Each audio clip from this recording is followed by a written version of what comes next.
Sa atong unang pagbasa hisgutan diri ni San Juan nga mahimo gid tang bakakon basta moingon tang nahigugma tas Ginoo pero nagdumot ta sa atong isig katao. Lingyay mong tupad ingna bakakon ka. Ingna ba yung tupad?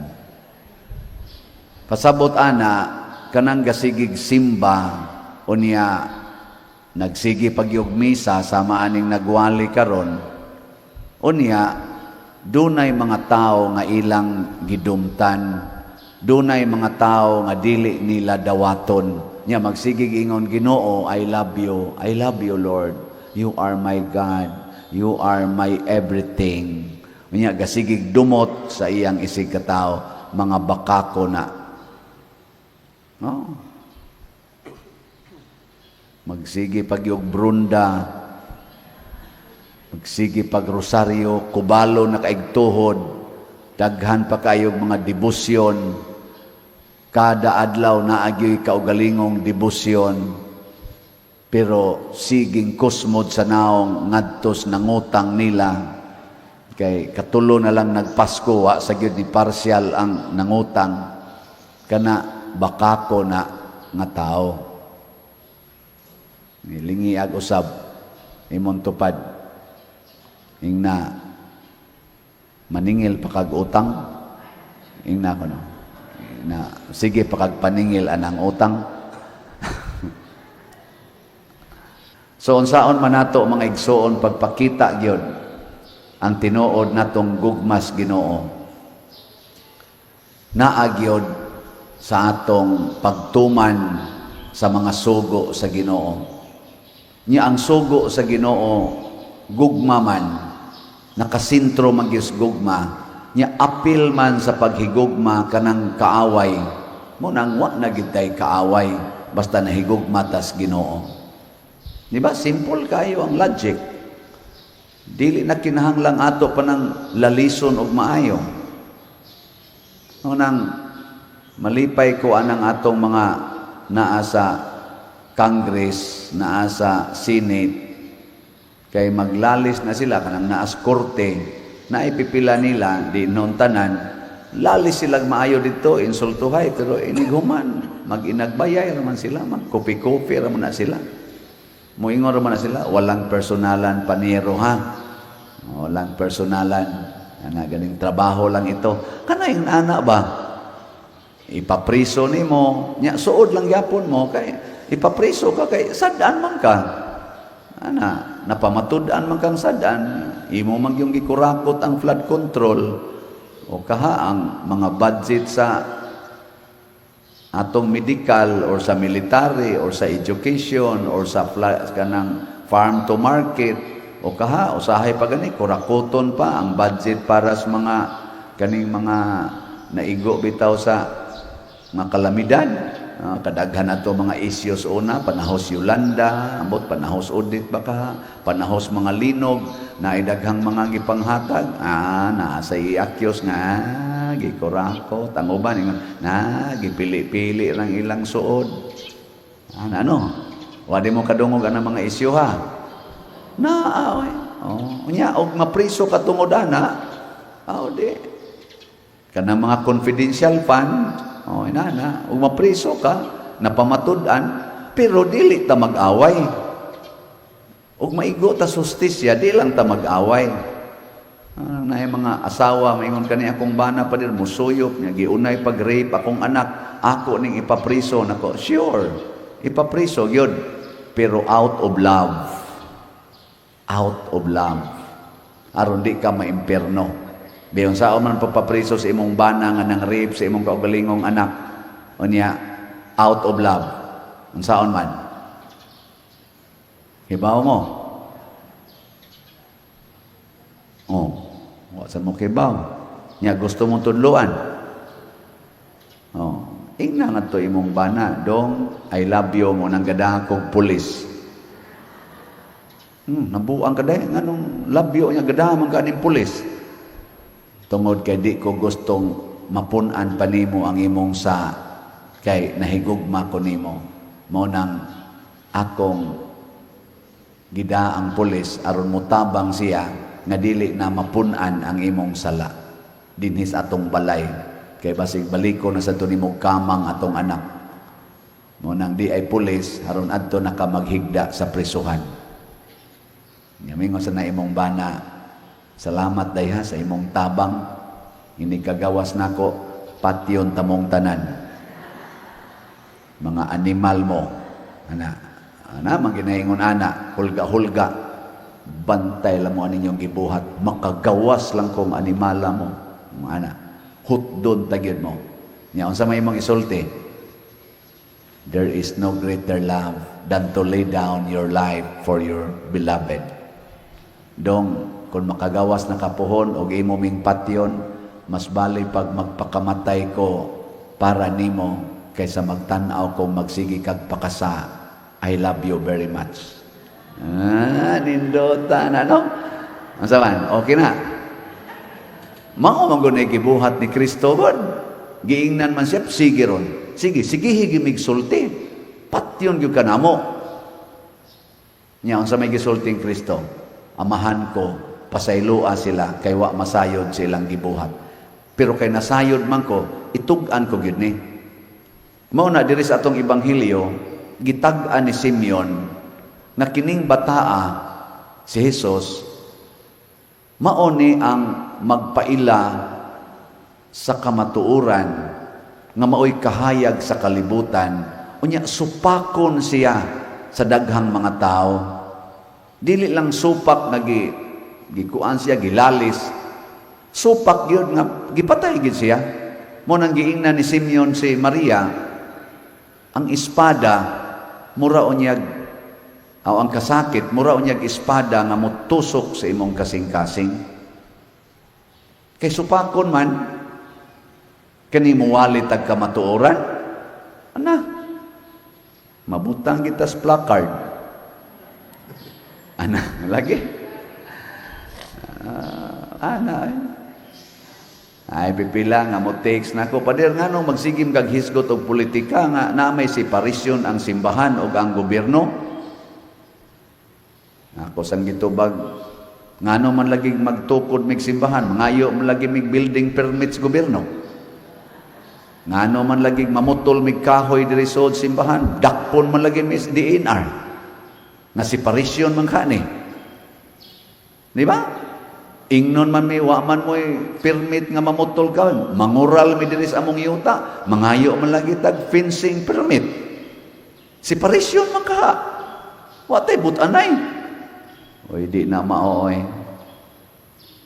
Ang tinuod sa usa lang ka aspeto ba, musahit lang kong example nga di gyud pwedeng magsagol ang simbahan o ang gobyerno o para nako mao ni tingali ang gipasabot nga sa pag manage sa affairs sa gobyerno sama ng pagpangulikta og mga taxes sa mga tao, ang mga balaod nga ilang himuon paghimo anang mga taxes unya og makulikta na ang paggamit ni ana og unsay gamitan asa na ipahigayon ang pagmanage sa atong funding gikan sa mga taxes exclusive na sa mga government officials. Wa gid milabot ana. Ang amo sang pagpangulikta din hisod sa simbahan, ang mga donations o ang pagmanage ni ana para sa mga affairs sa simbahan, way labot ana ang gobyerno.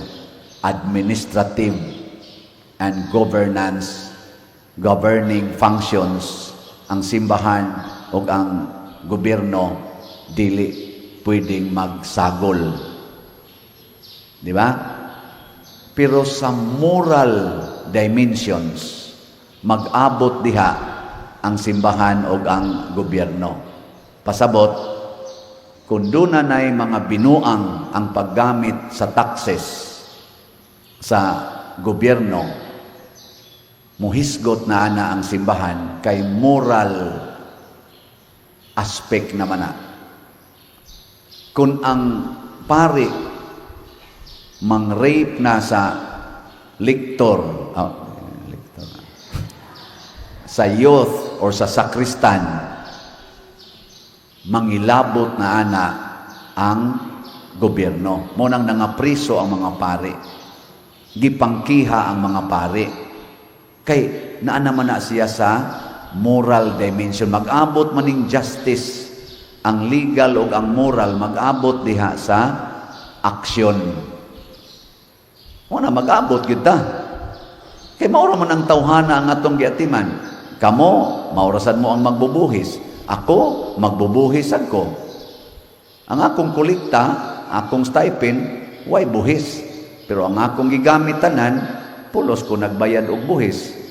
O di, muhisgot sa ta, mutudlo sa ta. And truth is all encompassing. Mausakto ba ng pagkaworda?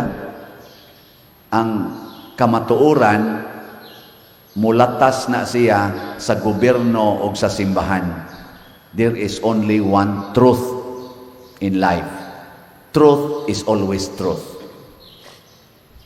Kung nangalusno ng flood control kay substandard o kaha ghost projects, di ta mo hisgot ana nga maapil man ta dinhi sumagod karon o pila man nato ka mga parishioners ang nangamatay tungod sa baha. Nya di ta mangilabot ana pila kabuk mga balay, mga properties na nga daot, mga bot dinhi magsigi taw hangyo nato. Tabangi mi ani pader, tabangi mi ani, wa na mi balay, wa na mi balay. Di ta mangilabot ana. Kuan naman na. Moral dimension naman na. Moral responsibility. Both the government and the church should do something. Munas Mother Teresa, paggubat, niadto siya war zone. Ingon siya sa obispo, adtuon ako ng gagubat kay naidaghan diang mga bata o mga tigua nga di nakalakaw o masakiton, akong i-rescue. Ingon sang obispo, nabuang ka diha, maigo kas bala. Ingon siya, magdakog bandirang puti. O pag-announce yun nga si Mother Teresa mo adto dito kay manguha siya ato mga tiguang o mga masakiton o mga bata, nag-ceasefire ang bawat kuan sa ceasefire sa tag 24 hours mantingal ito. Kay musod si Mother Teresa, paggawas Mother Teresa, gubat na sad sila. Ana, sa to pagrespetuhan, nga naman, kay dunay moral responsibility ang simbahan pagluwas sa katawhan, physically and spiritually. Mao sa na ang gobyerno, ay sa ninyo ibaliwa ang among spiritual aspect. Kay magsigi lang niya mo dihag pamakak, magsigi na lamog tabon-tabon anang kamatuoran. Unsa may mahitabo sa mga taong lagot na kaayo nga mao ra man sanay manimba. Kung ikaw naigo ka sa injustisya sa atong mga pangagamhanan, mamayor man, kapitan man, gobernador man, nya magsigi kag simba dinhi kusmod kay kag naong. Unsa may batio namo diri nganong gakusmod ka nya sa una unta smiling man ka. Nya di na ka muhog kolekta. Ni wana gamay.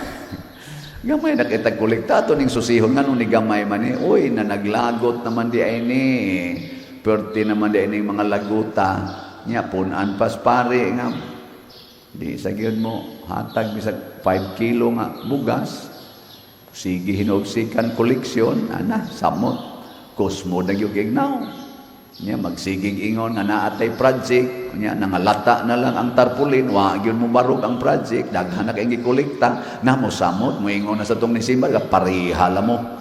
Parihala mo. Ghost project lang yapon. Arita simbahan. Ghost project. Aritas gobyerno. Ghost project. May mong pakungo na yung mga o. May lamang mo tabi. Pero di mo kamong mabuhat. Ana. Niya di ta mag-abot diha.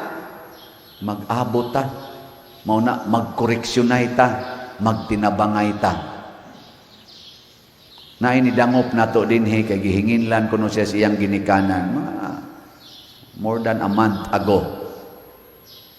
Ako na lang ning mensyonon niya nga diya yang senior citizen ID si Rafael Inquito Nigre taga Binawbaw, Bantayan, Cebu.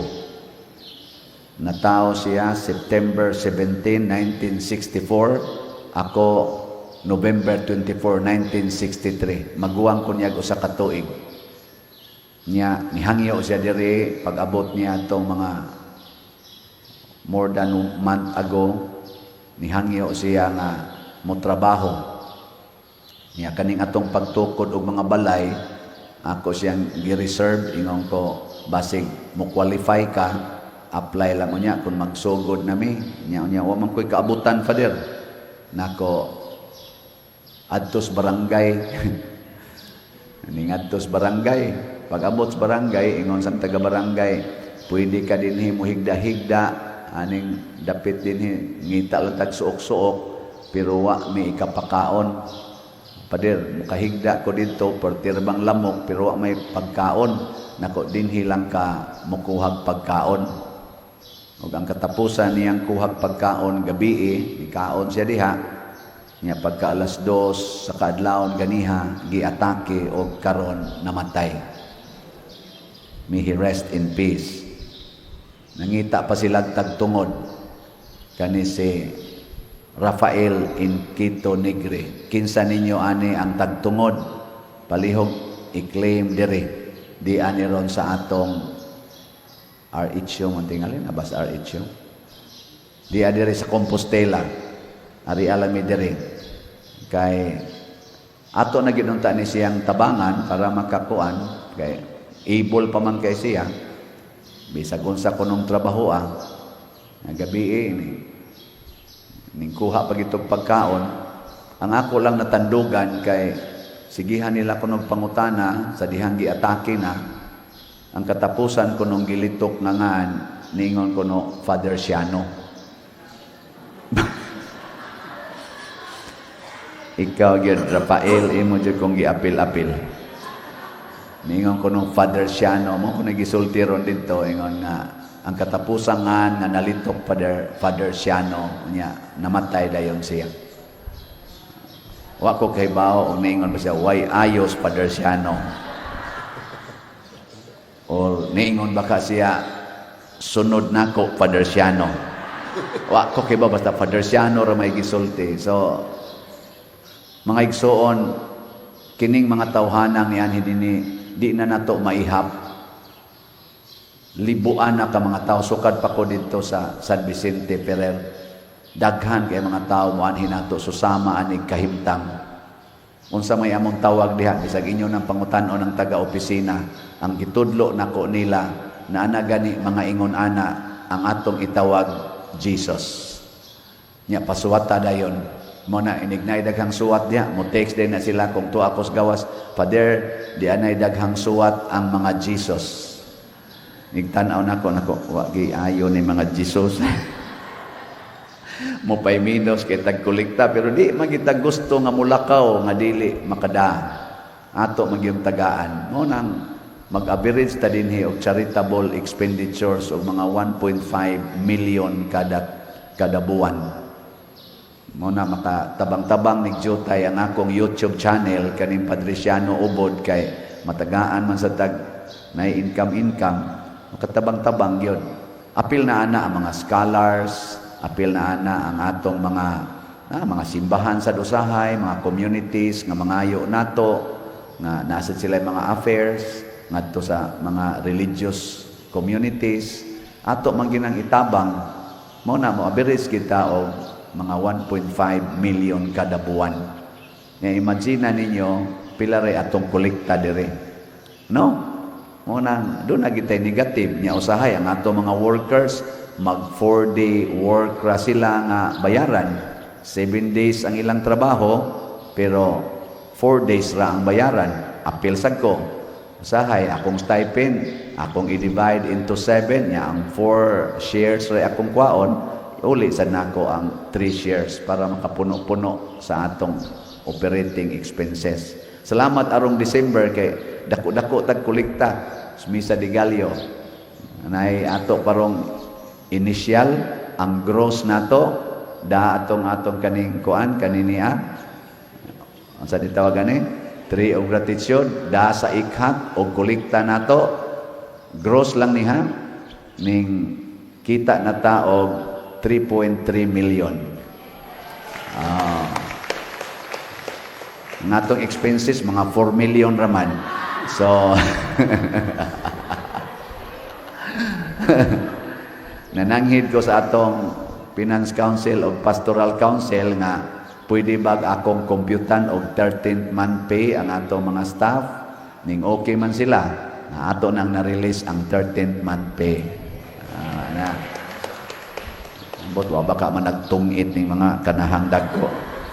Unya karon na sad before mo ending tuiga basig mahatag nato ang differential katong tanan nilang na save kay wa tagai katong nag 4 days usahay mag 5 days usahay mag 6 days allowance rami ang wa matagai akong gipa-compute sa atong accounting o basin pa atong ihatag okay ra ninyo basin lang natay kwarta nya ningon isla pader savings ra din na namo nako dili oy na timingan lang na natay kolektang arang-arang. Pero sa sunod, di na savings. Donisyon na gina ninyo sa simbahan. Donisyon na ninyo sa katawhan. O niya, ma-refunded, kay na ay arang-arang na kolekta, o di, thanks be to God. Naghigugma ta. Di ba? Ug mausan ni, na-appeal ni sila. Ang para unta nato spend gidire, masuyop yun ani. Pero dako na biyatag kolekta, mag-average good tagod o kolekta din sa ako nang report gahapon, mag-average tag 9 million kada buwan. Sa ato bang tanan na donation, anang slot-slot, niya kolekta, mga pamisa, minteryo, mag-average tag 9 million oy. Kanako na, di ba? Dato kay tas tanan pero pobre lang. Mo na ingon nga dato mi pero nagkalisod. Pero nagkalisod mi pero haruhay.